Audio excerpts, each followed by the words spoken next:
যিজন মানুহে জীৱনত হাজাৰ দুখ কষ্ট সহ্য কৰি ভাল দিনৰ কাৰণে অপেক্ষা কৰি থাকে,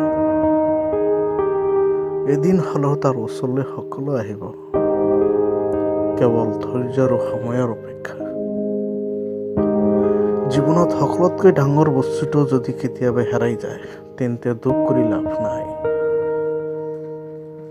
সময় থাকোঁতে মূল্য দিব শিকা, হেৰাই যোৱাৰ পিছত নহয়। মানুহ এজন যিমানেই শক্তিশালী নহওক ন কিয়, কিন্তু তাৰ প্ৰিয়জনৰ ওচৰত সি সকলো সময়তে দুৰ্বল। পৰিয়ালৰ কাৰণে যিয়ে তোমাক এৰি গুচি যাব খোজে, তেন্তে তাক যাব দিয়া। কাৰণ সি তোমাক কেতিয়াও ভাল পোৱা নাছিল। মনত ৰাখিবা, যিয়ে তোমাক সঁচাকৈ ভাল পায়, পৰিস্থিতি যিমানেই বেয়া নহওক ন কিয়, সি কেতিয়াও তোমাক এৰি গুচি নাযায়।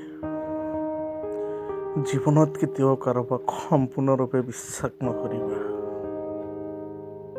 কাৰণ যাক তুমি বেছি বিশ্বাস কৰিবা, সিয়েই তোমাক বেছি কষ্ট